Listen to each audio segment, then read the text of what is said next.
रेगिस्तान की हवा गरज रही थी। टूटे हुए खिड़कियों से सीटी बजाती हुई यह प्राचीन महल के चारों ओर घूम रही थी।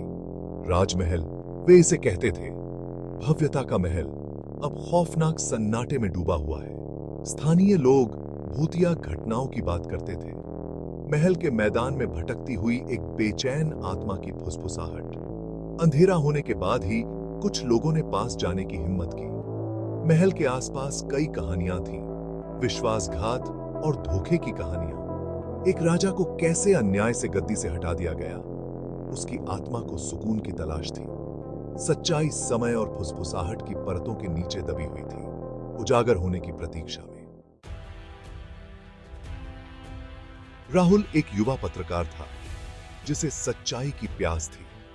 वह ऐसी कहानियां खोजता था जो छिपी रहती थी, ऐसी कहानियां जो आपकी रीढ़ की हड्डी को कंपा दें। राजमहल की कहानी ने उसे भ्रमित कर दिया।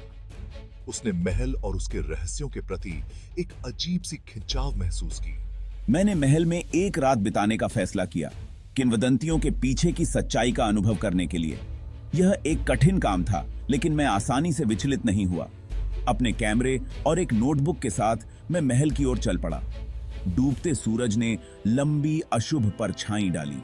मैं अनजान का सामना करने के लिए तैयार था। महल की थी। महल एक भव्य इमारत थी। मीनारें आसमान की ओर पहुंच गईं, जो बीते गौरव का प्रमाण थीं। दीवारों पर की गई नक्काशी समय के साथ फीकी पड़ गई थी।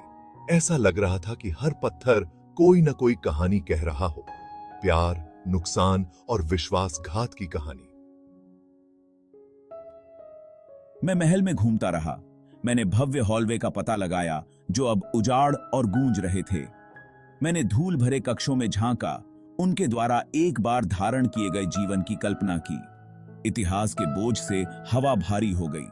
मुझे एक उपस्थिति महसूस हुई जो मेरी हर हरकत को देख रही थी। जैसे जैसे अंधेरा छाया, महल में जान आ गई। गलियारों में हवा चल रही थी, जो दर्द भरी चीखों जैसी लग रही थी। दीवारों पर परछाई नाच रही थीं, परिचित आकृतियों को कुछ भयावह में बदल रही थीं। मैंने अपनी रीढ़ की हड्डी में एक ठंडक महसूस की। मुझे पता था कि मैं अकेला नहीं हूं।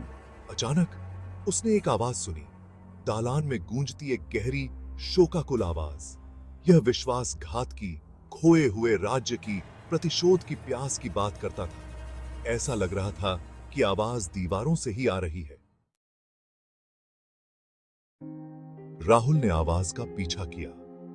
यह उसे महल के पुराने दरबार हॉल तक ले गया। वहां परछाइयों के बीच उसने उसे देखा। एक भूतिया आकृति, शक्ति और दुहक बिखेरती हुई। राजमहल के गिरे हुए शासक राजा विक्रम सिंह। मुझे अपनी आंखों पर विश्वास नहीं हो रहा था। वह वहां था, झिलमिलाते कवच पहने, दरबार हॉल के बीच में खड़ा था। राजा ने अपनी कहानी सुनाई, विश्वासघात और छल की कहानी। मेरे ही भाई ने मेरी गद्दी हड़प ली, मुझे राजद्रोह के लिए फंसाया। मुझे इन्हीं दीवारों के भीतर कैद करके मार डाला गया। मेरी आत्मा शांति न पा सकी, इस महल से बंध गई है। राहुल ने ध्यान से सुना। उसने राजा का दर्द, उसकी पीड़ा को महसूस किया। मैं आपकी कहानी को प्रकाश में लाने का वादा करता हूं, आपका नाम साफ करने और विश्वासघात का पर्दाफाश करने के लिए। वह जानता था कि यह आसान नहीं होगा, लेकिन कुछ वादे ऐसे होते हैं जिनके लिए लड़ना पड़ता है।